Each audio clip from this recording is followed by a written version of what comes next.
This is 99% Invisible. I'm Roman Mars. In the shadow of Silicon Valley, San Francisco is home to a futuristic eatery with a virtual cashier putting change on the menu.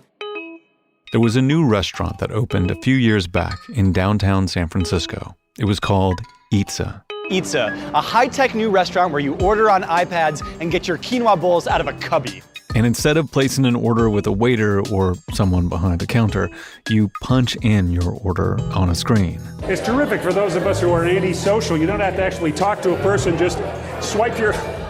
Where do you swipe your card? And then a few minutes later, you would walk to a wall of clear glass cubbies. It'll go dark for just a second so you don't see the actual food being placed in the cubby. And then when the food was placed, the cubby would glow with your name.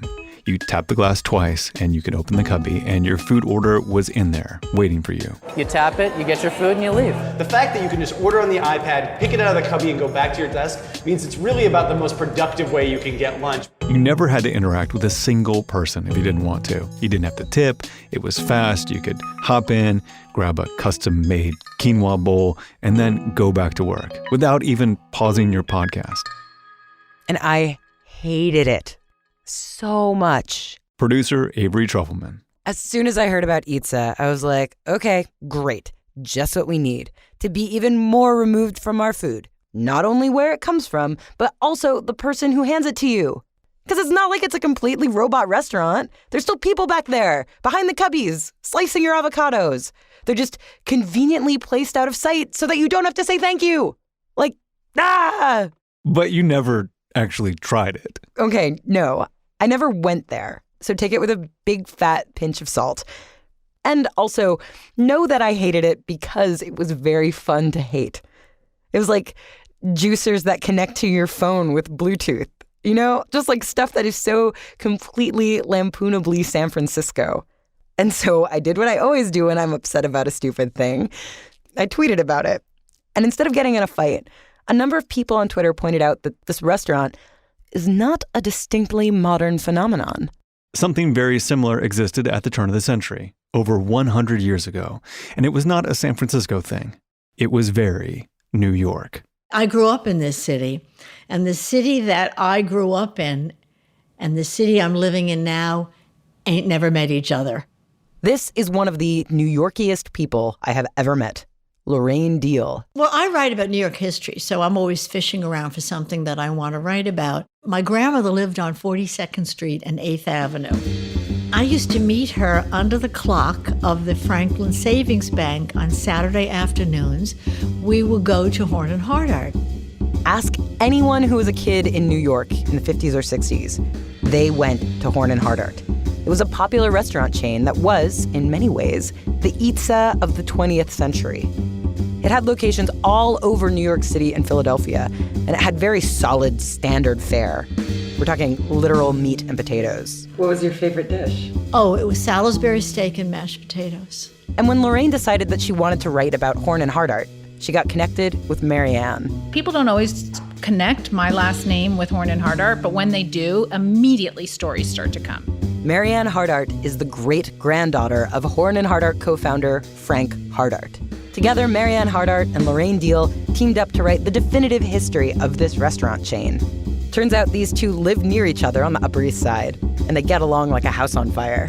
We didn't step on each other's toes. At all. At all. Yeah. No. But Horn and Hardart restaurants also went by another name, a much more famous name, the Automat. So what's the Automat? So it was the first time that you could go up to a wall, put money in, and get food, hot or cold, fresh, prepared. Inside a Horn Hardart Automat, it looked like a glamorous, ornate cafeteria. But instead of a human handing you hot food over a steaming counter, you'd push your tray up to a wall of little glass cubbies, each housing a fresh, hot portion of food on a small plate. Maybe it would be a side of peas, maybe a turkey sandwich or a slice of pie. And you put in some nickels, and then the door to that cubby would unlock, and you could just take the plate that was inside. That food was yours. This place where you could put money in a slot and pick your own food. So for children, the parents would give them some money. They would run up to the windows. They could pick what they wanted. They could put their nickel in and get their own food. It was really cheap. By the way, I hear the beefsteak pie is a magnificent 6 nickels. And it was pretty good. Don't be a sucker, sister. That beef pie is a wow. You see automats in a ton of movies, ranging from silent films like The Early Bird in 1925 to Whit Stillman's Metropolitan in 1990. I think I'll have a cake or 2 nickels. Yeah, wait a minute. Wait. Seeing a character in an automat tells you they're a certain kind of American. One who wants to go out to eat but doesn't have the budget. But my dear, she has no background. Like in this short from 1932. One would hardly want to be seen dining out with her. It opens with a group of people in fancy hats, dining like royals. I'd like another cup of coffee. But then the camera zooms out and womp womp, they're in an automat. And this is also a punchline when Marilyn Monroe sings Diamonds Are a Girl's Best Friend. But it won't pay the rental on your humble flat or help you at the automat. And none of these movies explain what the automat is. It's just assumed that everyone knew. The Broadway columns in the newspapers are talking about who was seen at the automat. Gene Kelly, when he was doing Pal Joey on Broadway, he and his wife would go over there, and Gregory Peck would love their scrambled eggs or something. Counts and countesses coming in from Europe would say, we've got to try this. And they would sit down next to people who were flat broke. And you didn't have to tip. No. Which is kind of like Itza. And that was the automat 110 years ago. The story of the automat started when Joe Horn met Frank Hardart. Joe had put an ad in a local Philadelphia paper seeking a business partner. And so they got together and they opened a luncheonette in Philadelphia. In 1888. 1888. Okay, over to you. No, that's it. Just adding the year, 1888. And for a while, it was just a normal luncheonette with famously good coffee. Until Frank Hardart went over to Germany, right? He was going to give himself a vacation. There, Hardart encountered some very early German vending machine technology. Hardart bought one of these machines and brought it back to Philly. It was more Rube Goldberg contraption. But no one knows who Rube Goldberg is anymore. I don't say that anymore. Do you know who Rube Goldberg is? With this overly complicated German vending contraption, the food in the windows was a sample display of what one could order. Customers would deposit a coin and wait around while someone in the basement cooked it and then cranked it up in a dumbwaiter. It was a very convoluted way of getting your food, but everyone loved the novelty of it. So they perfected it, and then they brought it to New York City. Yeah, and to New York City about 10 years later. 10 years later. Yeah. So it was in Philadelphia. The first automat was 1902, and then they came to New York City in 1912. And now, equipped with the glass cubbies, the automat caught on. Fast. But not because of the technology. That was just to get people in the door. The automat part was just this glorious gimmick. People came for the novelty, but came back again and again because it was solid, good food and cheap. The technology was just a mechanical Turk. The only thing that was automatic was when you went in there and looked at this wall, but what was going on behind those walls is very different. Behind the scenes, there were people scurrying around, replacing all the food. Past the vending walls were scores of workers, many of whom were recent immigrants, rapidly replenishing the food into the cubbies and darting out to bus and clean dishware. And as automats expanded to more locations in both Philadelphia and New York, all the cooking itself happened in off-site commissaries. These were separate kitchens, and they took up a whole city block. There's one giant central commissary in New York and one giant central commissary in Philly, and both were full of vats of sauces and pies by the hundreds, which dispatched hot and fresh to all the automats throughout the day. The food for the New York locations was slightly different than Philly's. There were little regional variations. For mac and cheese, I think one had diced tomatoes in it and the other one didn't. You know, there were things like that. I like things spicier. Their taste was a little bit sharper than New York's taste. Our people are sharper, their food was sharper. Yeah, but all the restaurants were very united in how they looked. Joe Horn and Frank Hardart made it their business to make sure that when you walked into these places, they were really quite lovely. I mean, some of them were just Art Deco palaces. They were beautiful. And that, to me, is a generosity of spirit, because they know they're not getting the carriage trade coming in every day, oohing and ahhing and asking for the wine list. There are those rare brands that appeal across economic classes, like IKEA and Target. Horn Hardart was one of them. The Automat was a place where anyone could eat, in a time when it was nearly unheard of for a woman to go out to eat alone or for people to just post up somewhere all day. And with the Automat, they could, without shame.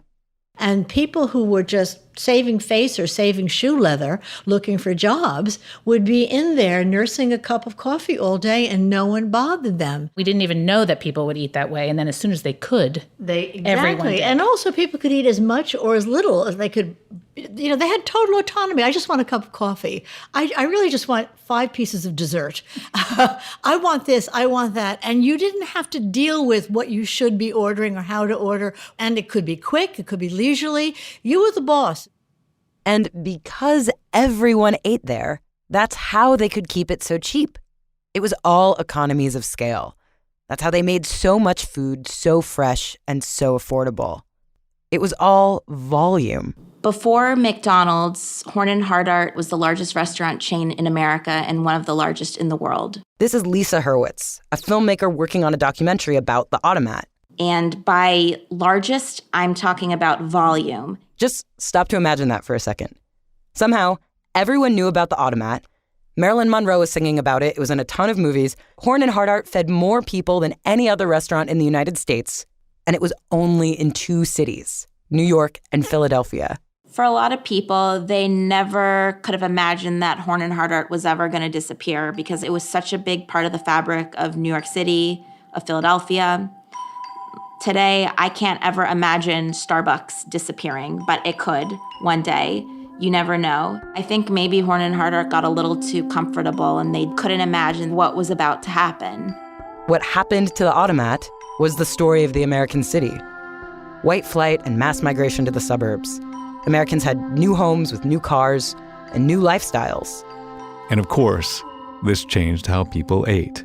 It became very trendy for women to be stay-at-home mothers, taking care of new homes, using their new kitchens, taking care of the family. And that meant less eating out. So while automats used to be 7-day-a-week, 3-meal-a-day operations, they transformed into 5-day-a-week, 1-meal-a-day operations. And the people who went out to eat for that one meal didn't want 20-cent steaks anymore. If you were on the go, now there was fast food. If you wanted to sit, you wanted white tablecloths and attentive waiters and fancier food that you couldn't cook at home. People had more money to spend. They were more inclined to have maybe fewer meals out, but to have nicer meals. Horn and Hardarts were getting old and looking kind of bedraggled. Customers and city governments were investing less and less in the increasingly neglected inner cities around them.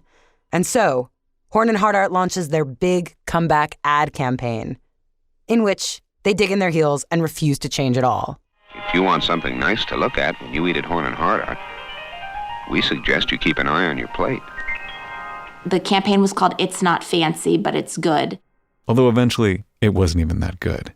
When Horn and Hardart got less popular, the food turnover wasn't as high, so it wasn't as fresh. But there was something going on simultaneously, which was that the Horns and the Hardarts were being pushed out of the company, and the new people who weren't Automat people, they were fast food people. The new heads of Horn and Hardart realized that their greatest asset was not their restaurants, but their real estate. So the really prime Horn and Hardart locations were franchised into fast food restaurants. They were the first Burger King, Arby's franchisees in Manhattan. The Automat lasted the better part of a century, which is pretty incredible for any business. The last Automat in New York, which chugged along pretty much as a gimmick, finally closed in 1991. I will admit that where I felt only disdain for Itza, I was totally taken in by the idea of the Automat. Like 100%, sign me up for this place that is both highbrow and lowbrow, where I can eat in a beautiful Art Deco dining room and have as many slices of pie as I want without judgment. And sure, some of that is just baseless nostalgia and a genuine love of Art Deco. But I think there's a reason Horn and Hardart was in business for 100 years. And I think it's because it was always a very human experience. It wasn't to-go containers, it was metal flatware and china. Customers stayed in the dining room to eat, so it was always full of people hanging out. And ultimately, humans seem to crave some kind of interaction when they go out to eat, even today. people aren't necessarily looking for an all-robot kind of experience. I mean, when they walk in, they want it to be easy and convenient, and they want to, if they have an issue, be able to communicate to someone who can take care of them. This is Gwyneth Borden, the executive director of the Golden Gate Restaurant Association, which is the trade association for the restaurants in the San Francisco Bay Area. 2015 was the first year in the U.S. when the Department of Commerce was tracking that people spent more money on dine-out food than groceries. And increasingly, what we have seen is food is the modern form of entertainment. Demand for restaurants is up, which means there's a national shortage of restaurant workers, especially in expensive cities like San Francisco, where the median cost of a one-bedroom apartment is now $3,700 a month. How do you pay for that while working in a restaurant? As labor costs overall have risen, it's harder to find people to work in farming. It's harder to find people to work in restaurants. So you have to pay people more. So restaurants have been trying to get by with fewer people, with self-ordering screens or counter service where you just grab a number for your table. But this can be taken too far. What we know for a fact is that people will eat in a mediocre restaurant for food, but won't accept bad service.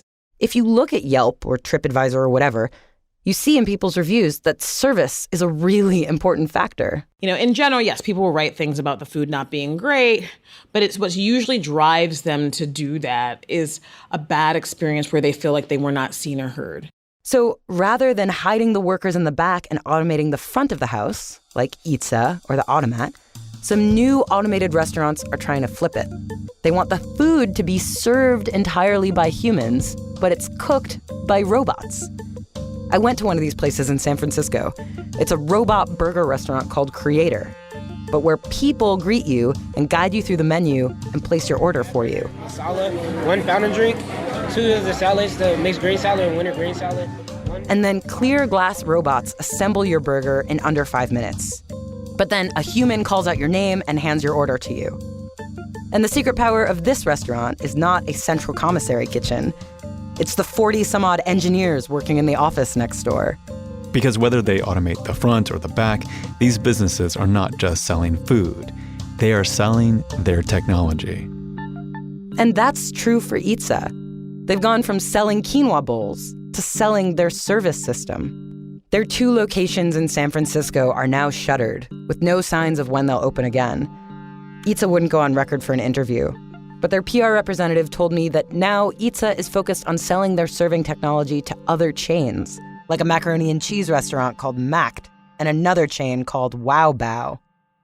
Even at McDonald's, it's pretty common to order on a screen.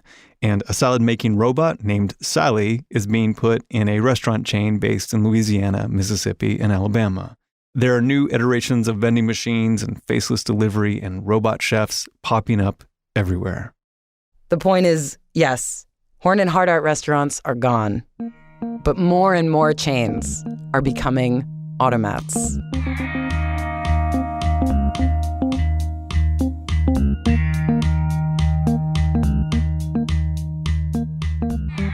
Special thanks to Roe Flagg, David Bordeaux, and Imuna Hauser, and Ira Galtman. You can find out more about Lisa Hurwitz's documentary and share your Automat memories at facebook.com/theautomatthemovie. Coming up, robots that throw food, all in an effort to make that food seem more delicious. After this. When we were editing this story about the Automat, it brought to mind another story about robots and food that we did a couple years back that I love because it may be the most perfect example of the 99% invisible effort that goes into something that most people do not think about at all, but it totally changed the way we buy and consume food. Check it out. Mouths are watering, lemons are squeezing, and stomachs are growling. Of all the ads you see on TV or on billboards or on the sides of buses, an overwhelming number seem to be for food. This is our masterpiece. Boar's Head Oven Gold Turkey. Eggs and sausage, hotcakes and butter. Icy Cokes in frosted glasses. Fajitas sizzling on the grill. At Longhorn, what's in season matters. A guy biting into the perfect hamburger on a sesame seed bun. Peak ingredients, perfectly cooked. But of course, you know, in real life, These foods don't look like they do in the ads. I'm here with a question from Isabel M. from Toronto, Ontario. She asks, why does your food look different in the advertising than what's in the store? It's a great question, Isabel. We get asked that a lot. And if you want to come with me, I'm going to take you across the street. We're going to find out a bit more. Come on. In 2012, McDonald's Canada put out this video about the process they go through to photograph one of their burgers. What I'm going to do is introduce you now to Noah, who's our food stylist. And here I think it's important to note that all the ingredients that Noah uses are the exact same ingredients that we use in the restaurant. The video follows food stylist Noah as he painstakingly selects the perfect slices of onion and pickle. He places them on the burger with tweezers and then precisely melts the cheese just so. So hope I'm just melting down the cheese with my palette knife. Then he picks up a plastic syringe filled with ketchup and applies it with surgical precision. Maybe I'll put mustard, ketchup, mustard, ketchup. Then they photograph this fancy burger and Photoshop it to perfection. That's nice. They place a picture of a real burger just ordered at McDonald's next to the image of this stylized burger. And the difference is striking. That's reporter Danny Lewis. I would like to eat the burger that Noah styled and assembled. The other one, not so much. The last 100 years or so of food advertising have been shaped by this one simple fact. Real food looks bad on camera. Shooting food and even photographing food has always been fiendishly difficult in advertising. This is Terry O'Reilly. For decades, he was an ad man, and he now hosts a radio show about advertising called Under the Influence. Terry says the challenges of shooting food are obvious. First of all, food is boring to look at when it's just sitting on a plate. Because food is generally static. Then, when you subject it to the hot lights of a studio, the food starts to wilt. It's just simple science. And so advertisers have had to constantly walk this fine line between enhancement and fakery, trying all kinds of tricks to get food to look good. For the first half of the 20th century, well after photography was widely adopted, advertisers in magazines and newspapers relied heavily on illustration. The reason illustration was the preferred method was because you could completely control an illustration. In other words, there's no lighting issues, there's no wilting food issues. A marketer could really completely dictate what that food would look like right down to the strand of pasta with an illustrator. Then TV came along in the 1950s and 60s, and advertisers faced a whole new set of challenges. I'm going to show you how McDonald's builds a Big Mac sandwich. A lot of them didn't really understand how to shoot food in a compelling way. In this ad, the hamburger just sits there on the counter while the ingredients get piled on. It starts here with a lightly toasted bun, and then a pure beef hamburger, sizzling hot. Without compelling visuals, there'd often be a voiceover just describing the hell out of the food, listing ingredients, telling you how good it tasted. And a little more sauce just for good flavor. Crisp dill pickles and the sesame seed crown. These early TV ads relied on relatively static shots. Advertisers would use a wide-angle lens mounted on a camera, and it might zoom in and pan a little, but that's about it. There were lots of shots of boxes and labels. The food did just normal food stuff. You might see something being ladled out of a pot. You might see, a spoon serving peas at a dinner table or serving creamed corn at a dinner table. So that would be the extent of the motion. On top of the new challenges of television, food advertisers in the late 60s found themselves facing new scrutiny. The Federal Trade Commission was keeping a close eye on TV ads, following the now infamous Campbell's Soup incident of 1968. They were introducing a new brand of soup that had a lot of vegetables in it, but the problem is the vegetables sink to the bottom. So what they did was put a bunch of marbles in the bottom of the bowl just to hoist up the vegetables. When the FTC found out, they threatened Campbell's with legal action. The event led to a new push for truth in advertising. A lot of the old tricks advertisers had relied on in the past were now off the table. No more using glue instead of milk in cereal ads. No more substituting mashed potatoes for ice cream. But in the 1970s, food advertising took a radical turn. Food started moving. And that opened the door to all the fancy tricks we see in ads today. Shrimp executing acrobatic flips, lobster claws cracking open in slow motion, French fries bouncing across a table. Food wasn't static anymore. Food was flying. And we've got one man to thank for this new aesthetic, Elbert Budin. He didn't want anything stagnant. Everything was always moving. He wanted to romance the food or whatever was there in front of him. This is Harry Drennan, who spent years working for Elbert Budin. That's how he met his wife, set director Jackie Canto. I've been in the film business for 35 years, 40. I don't want to say how long. The ads that Canto and Drennan made with Budin until his death in 1996 were unprecedented. Working with clients like McDonald's, Burger King, and Coca-Cola, Budin invented a whole new visual language for food commercials and really pioneered the genre of advertising known as tabletop. Many of the terms and techniques that tabletop directors still use date back to Budin. For example, the prep shot, which tells the backstory of the product, showing all that goes into making the food. You know the ones, chopping a crisp head of lettuce, dicing some juicy red tomatoes. He would make these elaborate banquet things of raw ingredients, and that was his look. And crave shots. That's when the camera zooms way in and lingers on some tantalizing bite of food on the end of a fork. Sexy in a way, it's almost food porn, It's made it all real tactile to you. And the hero shot. A last magnificent look at the food, on the plate, ready to eat. Usually in the final seconds of the advertisement. Budin's big breakthrough was that he didn't just describe the food and promise viewers it tasted good. He made them feel actual hunger with his images. His real thing is just food in itself, its essence, is really sensual.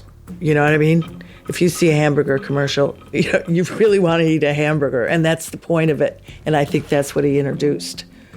And you'll never see it any other way now.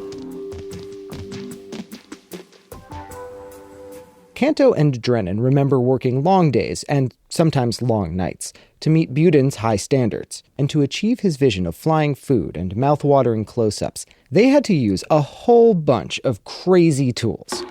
Like giant high-speed cameras that would burn through 1,000 feet of film in seconds and make a ton of noise. They'd start shooting, and it was like, it was just this all day long. It was something. These cameras were originally designed for the military to film rocket tests. It was used for ballistics, but we were the first ones to do it with food. Thanks to these cameras, Budin could achieve super slow motion effects. He'd take a split second of time and luxuriate in it. He'd have oranges splash through a sheet of water. Condensation would drip down the side of a bottle. In order to get the perfect take, Budin started designing strange Rube Goldberg sort of machines to help him get the job done. These contraptions were called rigs. They ranged from simple spouts for liquid to machines that would drop pancakes into a perfect stack to catapults that would fling oranges across the studio. And sure, the production team could have just thrown the oranges by hand. But with a rig, they could get the exact same results over and over, which meant fewer takes, which meant less time and less money spent. It also meant that they could achieve a certain level of precision and artistry. It was so much prettier than other people's work, as far as I could see. He was beautiful at lighting. And then once he got into all the movement, I mean, he was ahead of the curve.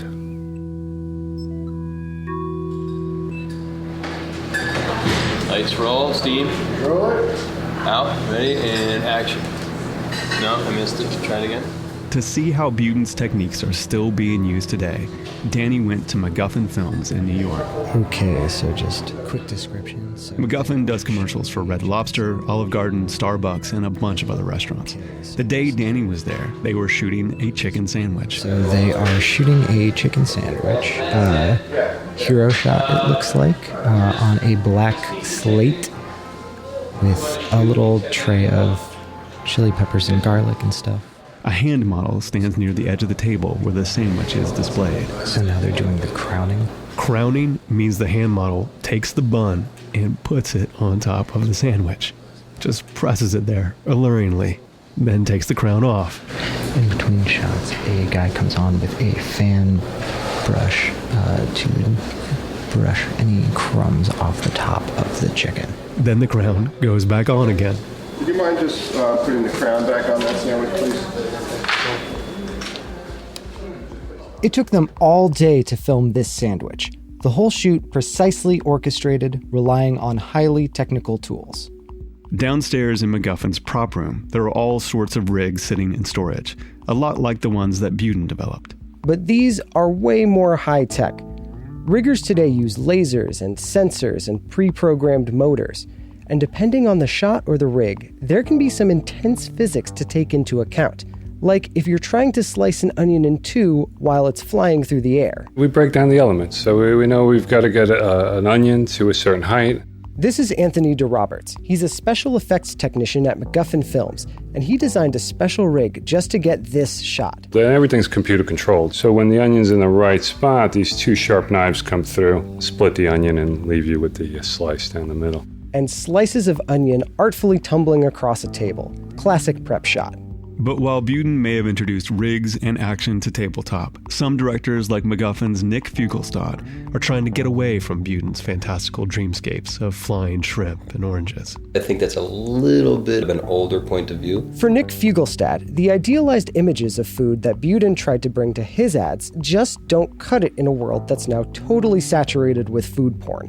While Buden's commercials often zoomed in so close to food that you couldn't see the space around it, tabletop directors like Fugelstad now frame their food in a space that you might see out in the world, like at a restaurant or a barbecue. You know, when you dig into a lasagna, do you want the sauce to go all over the place? We need a taco, is stuff going to fall out? Yeah, so let's shoot that. You know, the flavors mix. It's all right, it's what tastes good. But the thing to remember is this. On the set of a food commercial, everything is highly orchestrated and contrived, even if the ultimate effect feels somewhat natural. Because a 30-second TV spot by a firm like MacGuffin can cost literally hundreds of thousands of dollars. So it's got to do one thing to make it all worthwhile: sell a lot of food. I would say the number one rule in food advertising is that the first taste is always with the eyes. So you're trying to create a shot that makes somebody's salivate. This is Terry O'Reilly again, and he's fascinated by the lengths people go to sell something. He tells a story about working on a commercial for a hamburger company and watching an actor do take after take, biting into a hamburger and then gazing into the camera with a look of total satisfaction on his face. Then you cut, and then there's the spit pail right beside the actor, and then they just spit it right into the pail. You know, cut. And you watch that happen 40 times or 30 times or 20, and it's so hilarious to me. Just the mechanics of advertising. The illusion and the reality of creating it. That's exactly it in a nutshell. This story was produced by Danny Lewis with Avery Trufelman and Delaney Hall back in March of 2016. We have over 350 episodes in the 99PI catalog, just like that one, and most of them are what we call evergreen, so they're just as relevant today as they were when we produced them. So go into your podcast app and just download all the old episodes. Don't worry about the episode title and description. All the topics will seem boring. That is almost the point, but trust me, you will love them. And if you go and download all the old episodes right now, I could probably see that in our stats, and that would be really fun to watch. And you will enjoy listening to them too, so it's a win-win. The Automat story was produced by Avery Trufelman, mix and tech production by Sharif Youssef, music by Sean Rial. Katie Mingle is the senior producer, Kurt Kolstad is the digital director. The rest of the team includes senior editor Delaney Hall, Emmett Fitzgerald, Taryn Mazza, Vivian Lee, Sophia Klatzker, Joe Rosenberg, and me, Roman Mars. We are a project of 91.7 KALW in San Francisco and produced on Radio Row in beautiful downtown Oakland, California. 99% Invisible is a member of Radiotopia from PRX, a fiercely independent collective of the most innovative shows in all of podcasting. Find them all at radiotopia.fm. You can find the show and join discussions about the show on Facebook. You can tweet at me at Roman Mars and the show at 99pi.org. We're on Instagram, Tumblr, and Reddit too. But you can peruse the full selection of hot and tasty design stories and all the class cubbies. Deposit your quarter in the slot, and then it's all yours at 99pi.org.